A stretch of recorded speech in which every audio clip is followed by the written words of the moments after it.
আসলতে যেহেতু আমি সমগ্ৰ অসমৰ ৰাইজে আমি অৱগত যে আমাৰ অসমৰ যুৱ প্ৰজন্মৰ স্বাৰ্থ অনন্য কণ্ঠ অধিকাৰী তথা প্ৰতিজন অসমীয়াৰ ইয়াৰ আমঠু জুবিন গাৰ্গ ডাঙৰীয়া যে অসুস্থ আছিল সেই কথাটো সৰ্বজন বিদিত। গতিকে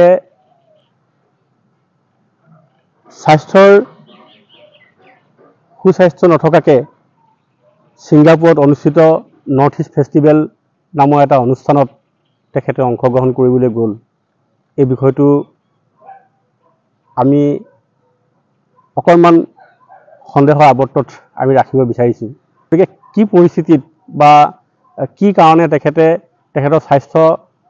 ভাল নথকা স্বত্তেও তেখেতে ছিংগাপুৰত অনুষ্ঠান পৰিৱেশন কৰিবৰ কাৰণে তেখেত লৈ গৈছিল, সেইটো আচলতে ৰহস্য আছে বুলি আমি অনুভৱ কৰিছোঁ। আৰু ছিংগাপুৰত যোৱাৰ পিছত সাগৰত সাঁতুৰিবলৈ গৈ তেখেতে যিটো মৃত্যুক আঁকোৱালি ল'লে আৰু সেই সময়তো সিদ্ধাৰ্থ শৰ্মা তাত উপস্থিত আছিল। তেখেতৰ চিকিৎসকে ইতিমধ্যে বাৰম্বাৰ পৰামৰ্শ দিছিল যে তেখেতে জুই আৰু পানীৰ পৰা সাৱধান হৈ থাকিব লাগে, কিন্তু তৎসত্ত্বেও তেওঁৰ পৰিচালকে সেই ক্ষেত্ৰত বাধা নিদি তেখেতক সাগৰত সাঁতুৰিবৰ কাৰণে যি অনুমতি বা যি ধৰণে তেখেতকে পৰিচালনা কৰিছে বুলি আমি ভাবিছোঁ, সেই পৰিচালনাত পৰিয়ে বা কি পৰিস্থিতি হৈছে সেইটো ছিংগাপুৰত আমি উপস্থিত নাছিলোঁ, আমি অসমতে আছোঁ যিহেতু, সেইকাৰণে আমি সঠিককৈ আমি ক'ব নোৱাৰিম। তথাপিতো আপোনাৰ জুবিনদাৰ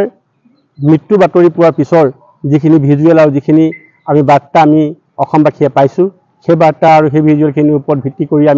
আমাৰ মনত সন্দেহ উপজিছে যে এইটো এটা পৰিকল্পিত হত্যাকাণ্ড। গতিকে ইয়াৰ এক আমি উচ্চ স্তৰীয় আমি তদন্ত বিচাৰিছোঁ। বিশেষকৈ নৰ্থ ইষ্ট ফেষ্টিভেলৰ আয়োজক সমিতিৰ বিষয়ববীয়া শ্যামকানু মহন্ত আৰু পৰিচালক সিদ্ধাৰ্থ শৰ্মা ডাঙৰীয়াক এই তদন্তৰ আওতাত আনি এই মৃত্যুৰ তদন্তৰ আওতাত আনি তেখেতসকলক এক উচ্চ স্তৰীয় তদন্ত মুখ্যমন্ত্ৰী ডাঙৰীয়া ঘোষণা কৰি যদি প্ৰকৃততে এইটো এটা যদি ষড়যন্ত্ৰমূলকভাৱে বা পৰিকল্পিতভাৱে যদি তেখেতৰ হত্যা হৈছে, যদিহে হত্যা হৈছে, তেখেতে তদন্ত প্ৰক্ৰিয়া পানী নহৰকা ব্যৱস্থাপনাৰে যাতে